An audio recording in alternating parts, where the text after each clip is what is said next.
오늘은 결론부터 말씀드리려고자 합니다. 이 본문을 통해서 베드로가 무슨 이야기를 하고자 하는가 하는 것을 먼저 말씀드리고 시작하려고 해요. 그래요. 우리는 이 땅을 살아가면서 시험을 겪습니다. 시험을 만나게 돼 있어요. 시험을 만나면 근심하게 돼 있습니다. 그런데 그 시험에 따르는 근심을 기쁨으로 바꿀 수 있는 비결이 있다라고 지금 얘기하고 있는 것이요. 그 비결 갖고 싶지 않으세요? 오늘 바로 그 비결을 배우는 날이에요. 여러분들 시험하면 어떤 생각이 듭니까?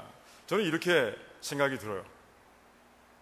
우리를 늘 둘러싸고 있는 환경의 일부다, 이런 생각이 듭니다. 시험으로부터 우리는 벗어날 수 없어요. 늘 시험이 있어요. 심지어 히브리서 4장을 보니까 예수님께서도 우리와 똑같이 시험을 받으셨다라고 그렇게 기록하고 있습니다. 그러니까 믿지 않는 사람이나 믿는 사람이나 다 시험을 받게 되어 있는 거예요. 그런데 그 시험 가운데서 우리가 어떤 모습으로 살아가느냐, 거기에 따라서 참 신앙이냐 아니면 그렇지 않느냐, 아니면 믿는 사람이냐 믿지 않는 사람이냐, 이것이 바로 구분된다는 것이에요. 이제 베드로는 얘기하는 것이에요. 모든 세상을 향해서, 아니 믿는 사람들을 향해서 선포하는 것이에요. 자, 이렇게만 하면 이제 여러분들의 근심을, 시험 가운데 우리가 가질 수밖에 없는 이 근심을 우리가 기쁨으로 바꿀 수 있습니다 라고 이제 선언하고 있는 것을 보게 됩니다. 오늘 잘 들으시기 바랍니다. 그래서 정말 시험이 와도 시험 가운데서도 늘 기쁨으로 이 땅을 살아가는 그런 귀한 백성들이 되길 원합니다. 다른 사람들은 다 잘 듣고서 늘 기뻐하는데 혼자만 우울해서 지내면 안 되잖아요. 그죠? 그러니까 잘 들으십시오. 자, 먼저 오늘 원문과 그리고 한글의 성경을 보면 한글 성경에서 번역되지 않은 부분이 있는 것을 우리가 오늘 발견하게 됩니다. 그 부분을 우리가 찾아서 우리가 해석하고 채워 넣는 가운데 이게 비결이었구나 하는 것을 우리가 발견하게 됩니다. 자, 먼저 어떤 것이 빠졌는가? 6절이 그러므로 라고 시작되죠. 그런데 원문에 보면 영어로 번역하면 in this가 들어가 있어요. 너희들이 이것 안에 있으므로 라는 뜻이에요. 이것이 빠져 있어요. in this, 이것이 빠져 있는 거예요. 그럼 이것이 무엇인가? 여러분, 이게 뭘까요? 바로 앞에 있는 내용과 연결됩니다. 바로 3절에서 5절까지, 즉 지난주에 우리가 본 말씀 그 내용을 이것으로 받고 있는 것을 우리가 알게 되는 것이에요. 자, 그렇다면 지난주 3절에서 5절까지 하나님께서 우리에게 주신 말씀이 무엇인지 우리가 빨리 생각해내야 됩니다. 빨리 생각해 보세요. 지난주의 내용이 뭐였습니까? 네? 그래요. 소망. 야, 좋습니다. 비슷비슷했어요. 정확하진 않지만 비슷비슷합니다. 자, 이것은, 보세요. 산 소망. 썩어지지 않는 산 소망인데, 그것은 바로 하나님께서 우리에게 천국을 기업으로 주셨다는 사실을. 하나님이 어떤 분이신 얘기하고 있습니다. 하나님께서는 긍휼이 많으셔서 예수 그리스도의 죽으심과 부활을 통해서 우리 믿는 자들에게 천국을 기업으로 주신 분이 바로 하나님이시다라는 것이에요. 너희들이 이것 안에 있으니 라고 얘기하고 있습니다. 또 뭐라고 말씀드렸습니까? 예수 그리스도를 만나는 순간까지 하나님께서 하나님의 능력으로 우리를 보호해 주신다라고 말씀하고 있습니다. 들었죠? 그런 가운데 우리가 기억나는 단어가 있을 거예요. God reign. 우리가 손잡고 짚고 의지하고 갈 수 있는 그런 하나님은 God reign-과 같은 분이시다라고 말씀드렸고, 외부에서 보는 모든 악한 세력들을 막아주시는 분이다라고 그렇게 말씀을 드렸어요. 그러니까 하나님은 그러신 분이라는 것이에요. 그런 긍휼로 가득한, 긍휼로 넘치는 하나님 안에 있으므로 라고 이렇게 얘기하고 있는 것이에요. 왜 in this? 왜 이것 안에 있으니? 라고 6절의 말씀을 시작하고 있을까? 여러분들 한번 곰곰이 생각해 보시기 바랍니다. 6절 한번 보세요. 왜 그랬을까? 뭔가 부딪히는 그런 단어들이 있지 않습니까? 뭔가 어울리지 않은 단어들이 6절에 동시에 그렇게 등장하고 있는 모습들을 우리가 보게 되는 것이에요. 무엇과 무엇이 서로 좀 어울리지 않습니까? 시험과 근심은 어울려요, 안 어울려요? 어울리죠. 시험을 당하면 근심하게 돼 있어요. 그런데 무엇과 어울리지 않습니까? 기뻐하는 거예요. 시험과 근심 가운데서 너희들 기뻐하라라고 얘기하고 있는 것이에요. 시험 가운데서 근심하지 말고 그것도 크게 기뻐하라라고 베드로는 얘기하고 있는 것이에요. 뭔가 어울리지 않습니다. 시험이 오면 모든 사람들이 다 머리를 싸매고 염려하고 근심하게 돼 있어요. 그런데 시험 가운데서도 너희들은 기뻐할 것이다 라고 얘기하고 있는 것이에요. 무엇 때문에? 바로 이것 때문에, 여러분들이 긍휼하신 하나님과 함께 동행하며 가고 있다는 이 사실 때문에 여러분들은 그 시험 가운데서 근심하지 않고 기뻐할 수 있는 삶을 살아갈 수 있습니다 라고 베드로는 얘기하고 있는 것이에요. 이제 말씀이 보이나요? 좀 이해가 되십니까? 그런데 이 말씀 가운데서 우리가 또 한 가지 생각해 볼 부분이 있습니다. 질문이 생기는 거예요. 어떤 질문이요? 그렇다면 그렇게 긍휼이 많으신 하나님이신데 왜 사랑하는 백성들을 시험 속에 두시는 걸까? 그냥 다 제거해버리시면 좋잖아요.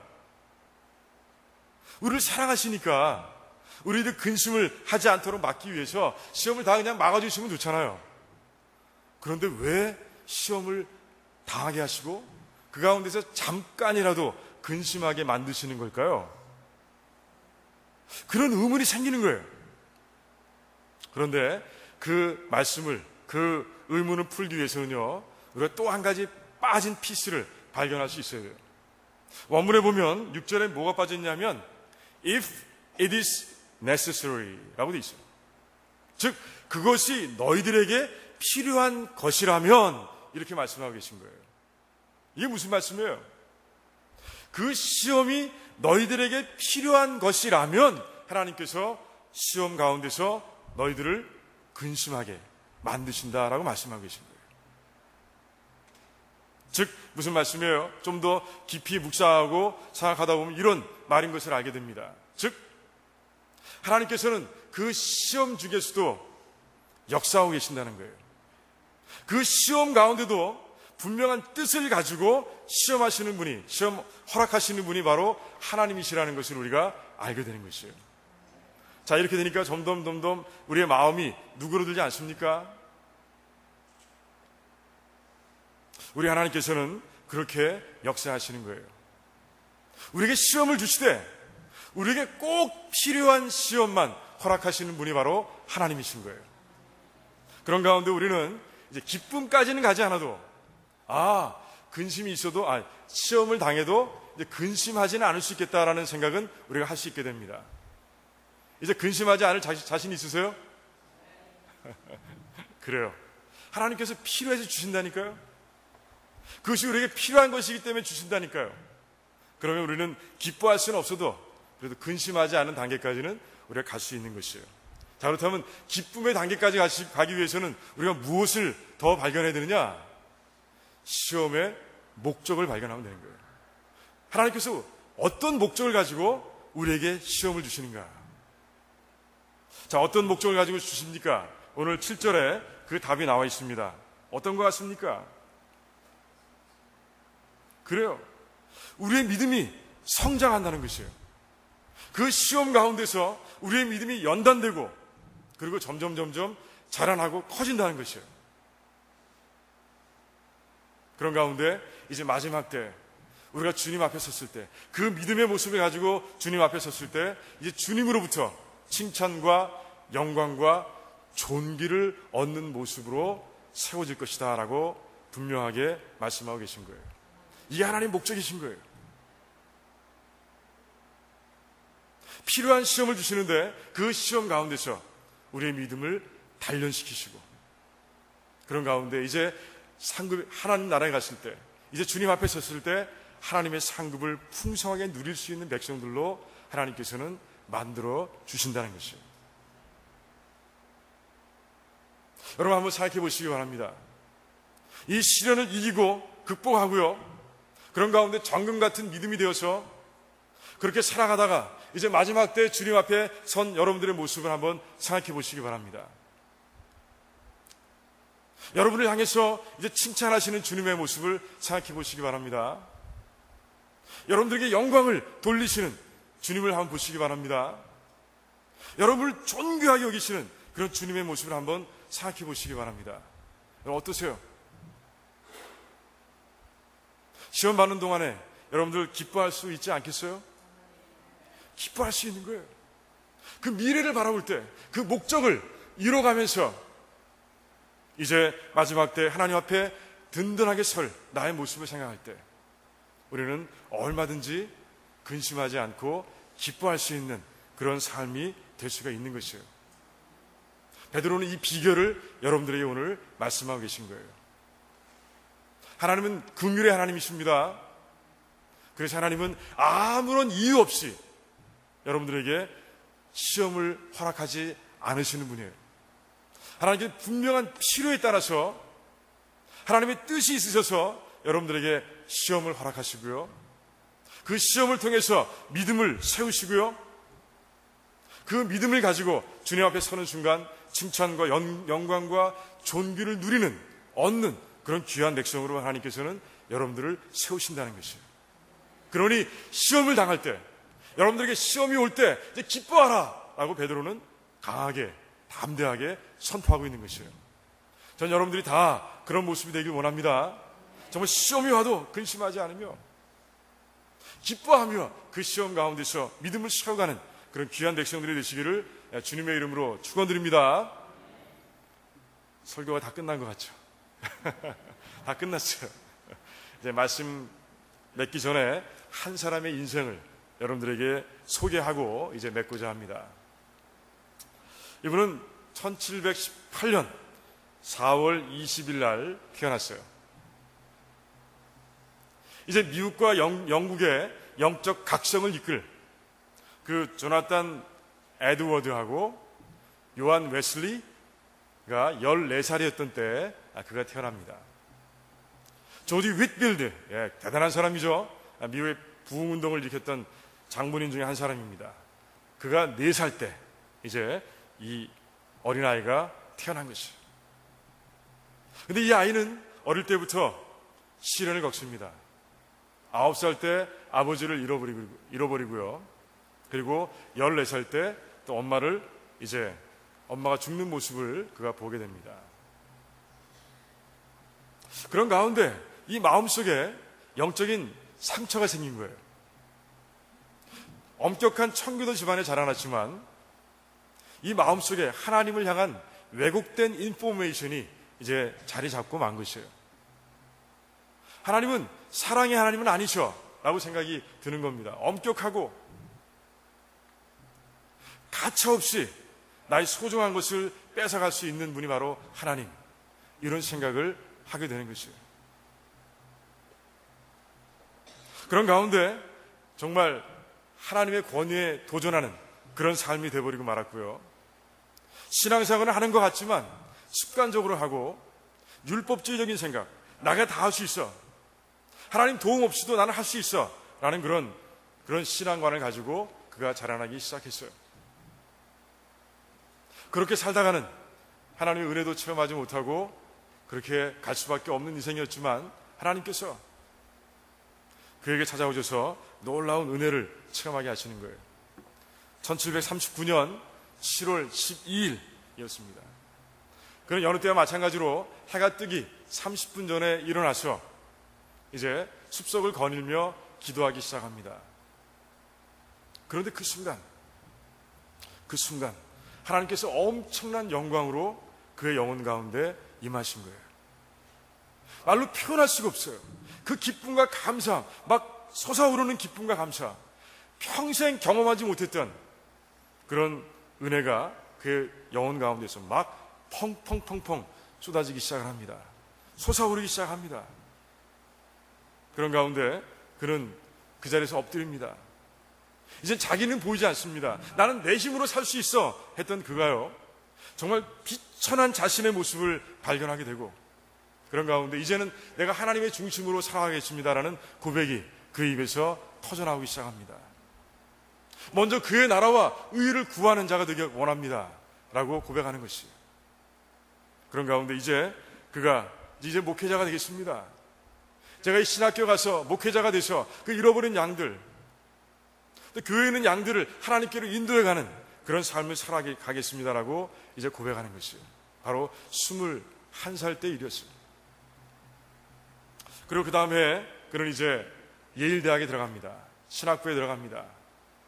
그런데 그는 그 가운데서도 어려움을 겪게 되는 것이에요. 그는 결핵에 걸리고 맙니다. 그래서 집에 가서 유황을 해야 됐고요. 그 결핵 때문에 결국에는 죽고 맙니다. 하지만 1년 후에 복학을 한 후에 이제 다시 공부를 시작해보지만 몸은 약한 거예요. 더 힘든 것은 무엇인가? 학교의 분위기였어요. 이제 막 영적 각성 운동이 일어나기 시작을 했습니다.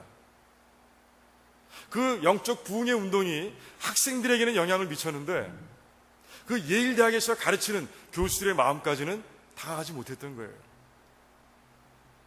그런 가운데 학생들은 은혜 가운데서 하나님의 중심으로 살아가고 있는데 이제 교수들은 율법주의적인 생각을 가지고 그렇게 살아가고 있는 거예요. 그게 너무 보기 안타까운 것이에요. 그러다가 어느 날 하루는 그 중에 제일 심한 그런 교수를 폄하한다 그럴까요? 조금 나쁘게 얘기를 합니다. 그 교수가 앉아있는 의자보다도 은혜가 없는 사람이야 라고 한마디 합니다. 그런데 그 이야기가 돌고 돌아서 결국에는 교수들의 귀에 들어가는 것이에요. 그래서 그 청년은 잘리고 맙니다. 퇴학당하는 것이에요. 너무 마음이 아팠어요.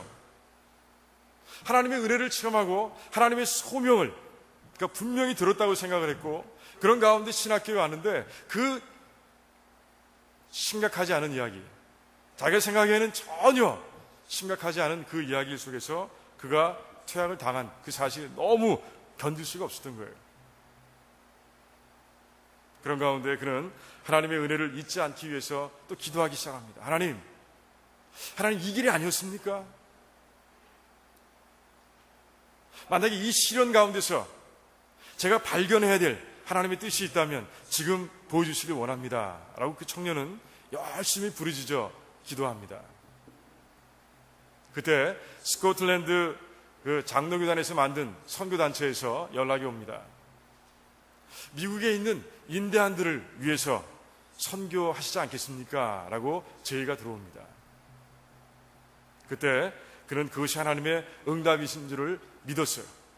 그리고 1743년부터 그가 이제 그 사역을 시작하기 시작합니다.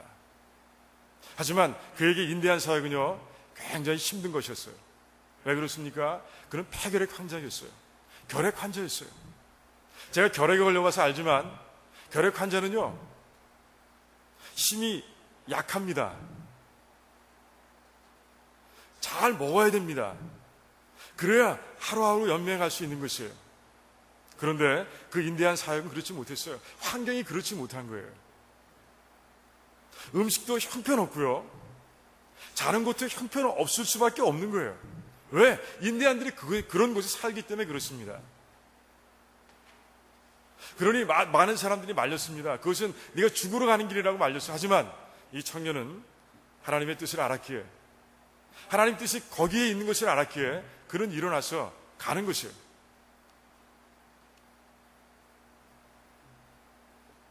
그래서 이제 그곳에 가서 어려운 사역을 시작합니다. 예상했던 대로 힘들었어요.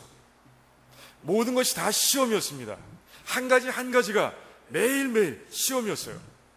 하지만 그런 가운데서도 Great Vision, 하나님께서 그의 마음속에 심어주신 그 Great Vision, 위대한 소명, 위대한 비전을 가지고 그가 하루하루를 지내며 승리하기 시작합니다.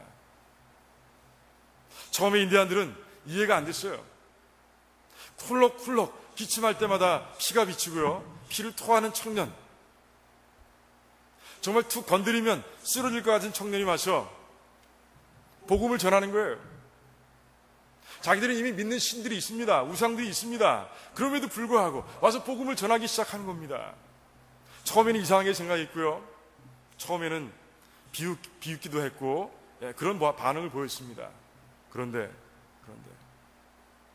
조금 있으면 그만둘 것 같았던 그 청년이 계속 오는 거예요. 근처에 와서 집을 짓고 험악한 환경 속에서 그 결핵 환자가 그 살아가는 모습을 봅니다. 이제 그 진실성과 그 진심에 감동되기 시작하고, 그런 가운데 이제 130명이라는 그런 인디안이 이제 하나님께로 돌아와 예수 그리스도를 믿겠다고 고백하는 놀라운 일이 일어나는 것이에요. 인디안 호피 땅을 다녀오신 분들은 알겠지만 한 영혼을 얻기가 얼마나 힘든지 몰라요. 그곳에서 몇십 년 교회를 해봤지만 10명, 20명 이런 영혼을 구하기가 어려운 그런 실정입니다. 그런데 그 청년은 4년 동안, 딱 4년이었습니다. 4년 동안 선교한 끝에 그가 정말 130명이라는 인디안을 예수 그리스도께로 인도한 것입니다. 그리고 29살의 나이로 이제 단명하고 맙니다. 그런데 그 얘기가 여기서 끝나는 게 아니라는 것이에요. 하나님의 소명을 받고 일한 것은 딱 7년이었습니다. 선교지에 들어가서 이제 선교사에 감당한 건 딱 4년밖에 되지 않았어요. 세상 사람들이 보기에는 비극적인 인생입니다. 비참한 인생이에요. 하지만 하나님의 눈에는 그렇지 않았던 것이에요. 그런 가운데 이제 조나단 에드워드, 프린스턴 대학의 초대 총장이었죠. 그리고 영적 각성운동을 일으켰던 장본인, 그가 그의 전기를 써내려가기 시작합니다. 그리고 그의 전기가 많은 청년들을 선교지로 보내는 그런 영향력을 끼치게 됩니다. 그것뿐이 아닙니다. 선교사들은 이제 나갈 때 그의 가방에 딱 2가지를 챙겨나갑니다. 물론 다른 것도 챙겨나가지만 이 2가지만큼은 빼놓지 않고 나갑니다. 그것은 바로 성경책과 이 청년에 대한 그 조나단 에드워드가 쓴 바로 그 전기였어요. 그뿐이 아니었습니다. 그의 인생을 통해서 이제 대학 2개가 생겨납니다. 장로교단에서 이제 그가 그 훌륭한 청년이, 그 뜨거운 청년이 예일대학에서 쫓겨나는 모습을 바라보면서 정말 영적으로 살아있는 그런 대학을 만들어야 되겠다라는 마음으로 그렇게 탄생한 교회가 바로 뉴저지 대학이에요. 프린스턴 대학의 전신입니다. 대학이 생겨나게 되고요. 또 한 사람은요, 인디안을 위해서 헌신하는 그 청년의 모습에 감명받아서 백인들과 인디안들을 동시에 교육하는 대학을 세우게 됩니다. 그게 바로 다트머스 대학이에요. 아마 김용 박사가 총장이 되면서 유명해진 바로 그 대학입니다. 그의 인생을 통해서, 그의 삶에서 풍겨나오는 그 향기를 통해서 영향을 받은 사람들이 수없이 그 이후에 일어난 것이에요. 그 청년의 이름은 바로 데이빗 브레이나드예요. 데이빗 브레이나드. 세상의 기준으로 보면 비참한 인생이었습니다. 하지만 하나님께서는 그 인생을 칭찬하시고 또 영광을 돌리시고 또 존귀하게 하신 그런 모습을 그의 삶을 통해서 발견하게 되는 것이죠. 시험을 이겨낸 결과, 시험 속에서 하나님의 뜻을 발견하고 부지런히 끝까지 헌신하며 달려갔던 삶을 하나님께서는 그렇게 존귀하게 여기신 거예요. 저는 우리 도라노 침례교에 속한 우리 모든 성도님들이 바로 그런 삶이 되길 원합니다. 그런 삶이 되기 위해서는요, 오늘 배운 비결을 잊어버려서는 안 되는 것이에요. 하나님은 어떤 분이시라고요? 긍휼이 풍성한 분이세요. 긍휼이 넘치는 분이세요. 여러분에게 천국을 주신 분이시고요. 그 천국 가는 순간까지 여러분들을 지키시고 보호하시는 분이세요. 그분이 여러분들에게 필요하기 때문에 시험을 허락하시는 겁니다. 그 필요한 시험을 통해서 여러분들의 믿음을 채워가시는 거예요. 이 사실을 분명히 믿는다면, 그리고 주님 앞에 섰을 때 칭찬과 영광과 존귀를 누리게 될 것이라는 그 믿음 가운데 살아간다면 여러분들은 어떠한 시험이 와도 기뻐하는 그런 귀한 성도들이 되실 거예요. 이 세상에는요, 모든 믿는 사람들이 다 시험을 받게 되어 있습니다. 하지만 그 시험 가운데서 기쁨을 누리는 사람들은 적습니다. 하지만 저는 이 교회에 속한, 우리 도라노 침례교회에 속한 모든 성도님들은 다 그렇게 되길 원합니다. 시험 가운데서 기뻐할 수 있는 그런 승리의 성도들이 다 되시기를 주님의 이름으로 축원드립니다. 기도하겠습니다.